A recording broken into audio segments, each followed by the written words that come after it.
நீங்க என்னை விட்டு அவ்வளோ தூரமா தானே இருக்கீங்க. ஆனா எனக்கு என்னமோ நீங்க என் பக்கத்திலேயே இருக்கிற மாதிரி இருக்கு. நான் வந்துட்டேன்னு சொல்லுவான். அதான் உனக்கு எப்போதுமே நான் கூடயே இருக்கிற மாதிரி ஃபீல் ஆயிருக்கு. யோ நீ வேற உன்னைய யாரு சொன்னா? அப்போ நான் சூரியனை சொல்லிட்டு இருக்கேன்டா. அவரு நம்மளை விட்டு எவ்வளோ தூரமா இருக்காரு. இருந்தாலும் என் மண்டைக்கு மேல இருக்கிற மாதிரியே ஃபீல் ஆகுது. அடி பாவி, ஃபுல் ஏசி ரூம்ல உட்காந்துட்டு இருக்க. உனக்கே இப்படி இருக்குன்னா வெளியில ஃபீல்டு ஒர்க் பாக்குற எனக்கு எப்படி இருக்கும்?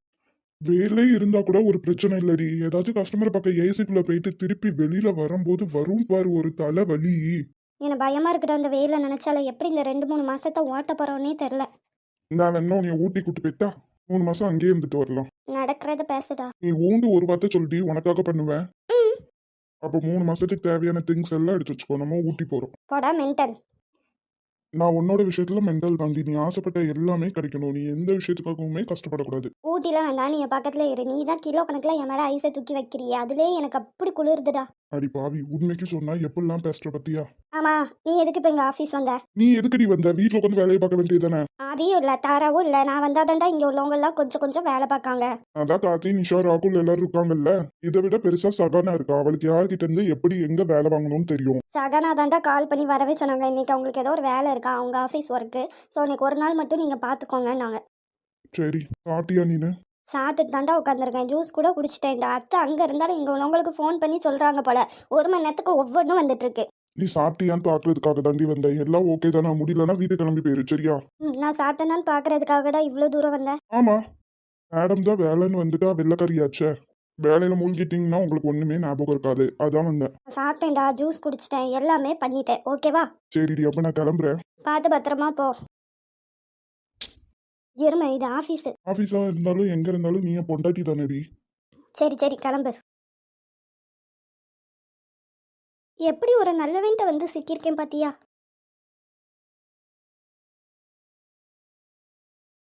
Sir good morning. சார் ஆ, சொல்லுங்க. எத்தனை தடவை கூப்பிடுறேன், என்னாச்சு? ஏதோ பிரச்சனையா? அதெல்லாம் ஒண்ணும் இல்ல. பேஷண்ட் வெளியில வெயிட் பண்றாங்களா? இல்லை, டீ காஃபி எதுவும் எடுத்துட்டு வரட்டுமா? ஆ, ஸ்ட்ராங்கா இஞ்சி போட்டு ஒரு டீ மட்டும் எடுத்துட்டு வச்சுருங்க, வித்தவுட் சுகர். ஓகே. அக்கா, ஒரு நிமிஷம் நில்லுங்களேன்.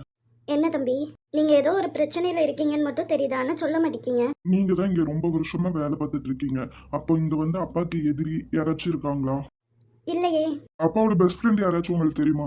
நான் இங்க வேலை பார்த்ததுல இருந்து அப்படி யாரும் எனக்கு தெரியாதுப்பா. நான் வேணா எங்க அம்மாட்ட கேட்டு சொல்றேன். ஏன்னா உங்க அப்பா ஹாஸ்பிட்டல் தொடங்கின காலத்துல இருந்தே எங்க அம்மா கூட இருந்தாங்க. சரிக்கா.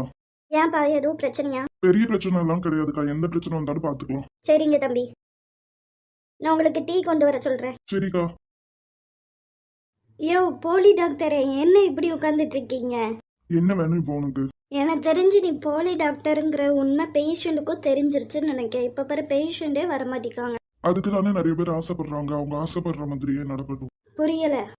என்ன பண்றது? நிறைய பேர் கூட இருந்து குழி பறிக்காங்க. யாரை நம்பணும் யாரை நம்ப கூடாதுன்னே தெரியல இப்பெல்லாம்.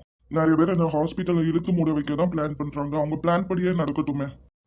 ஆனா இவனுக்கு உண்மை தெரிஞ்சுட்டோம். என்னமோ சம்மந்தம் இல்லாம உளருத போலி டாக்டரே. நான் போறேன். நீயும் என்னை ஏமாத்திட்டலாடி. அவள் பொழிந்தது ஆசையின் மழை, அதில் நடந்தது 100 ஜென்மங்கள். நினைவில் இருக்கும் ஒரு நிமிஷம் கூட என்னை பிரியவில்லை. விவரம் ஏதும் அவள் அறியவில்லை. என்ன இருந்த போதும் அவள் எனதில்லை. இந்த பிளேஸ் எப்போதுமே close to my heart. Maya first propose பண்ண இடம் இதுதான்.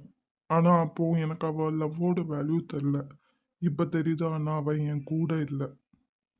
இந்த பிளேஸ் வந்தாலே எப்போதுமே நம்ம 2 பேரோட மெமரிஸ் மட்டும்தான் மாயா என்னோட ஞாபகத்தில் இருக்குது.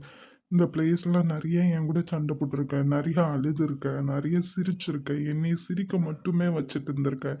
எனக்காக எல்லாமே பண்ணியிருக்கேன். ஆனால் நான் உனக்காக வெறும் வலி மட்டும் தான் கொடுத்துருக்கேன். இல்லை, எனக்கு சத்தியமாக தெரியாது மாயா, நான் உன்னை எவ்வளோ லவ் பண்ணுவேன்னு சொல்லிட்டு. அப்படி தெரிஞ்சிருந்திருந்தா நான் உன்னை ஏமாற்றணும்னு நினச்சிருக்கவே மாட்டேன். எந்த டைமிங்கில் எனக்கு உன் மேலே லவ் வந்துச்சுன்னு சத்தியமாக எனக்கே தெரியலடி.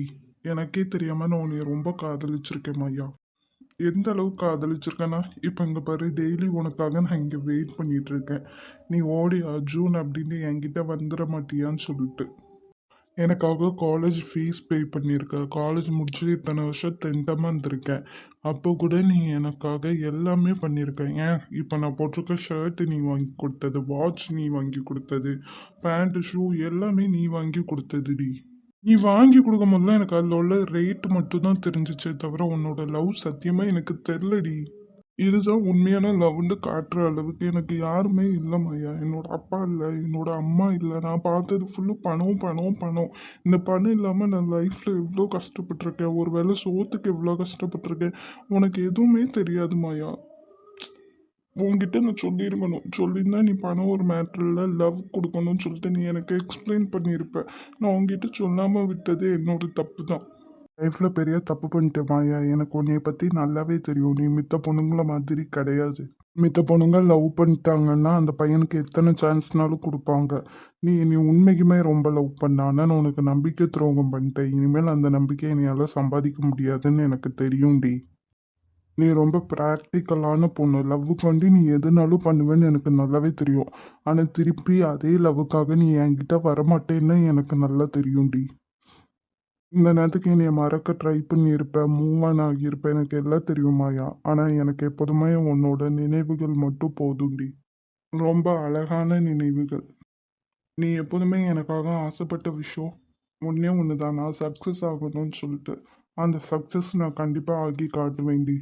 எனக்கு தெரியும் நான் சக்ஸஸ் ஆனால் இவனா இப்படி ஆயிட்டானான்னு நினச்சி நீ ஒரு நாளும் இது பண்ண மாட்டேன். என்னை நினச்சி ரொம்ப ப்ரௌடாக ஃபீல் பண்ணுவேன். அந்த ப்ரௌடி ஃபீலிங்காச்சும் நான் உனக்காக பண்ணுறேன் மாயா. கண்டிப்பாக நான் சக்ஸஸ் ஆவேன்.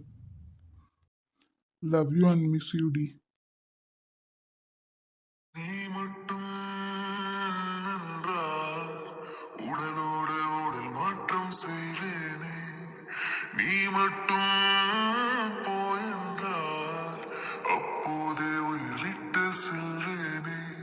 அடிபருவ பெண்ணே நீயும் ஒரு பங்கு சந்தை போல சிலையற்ற இறக்கங்கள் அடவுந்த நேவி மேலே ஏதோ ஏதோ வலியன் தன்மை மூலங்களில் மழை மழை என் உலகத்தில் வருகின்ற முதல் மழை. நீ முதல் மழை அலை அலை என் இதயத்தில் அடிக்கின்ற முதல் அலை. நீ முதல்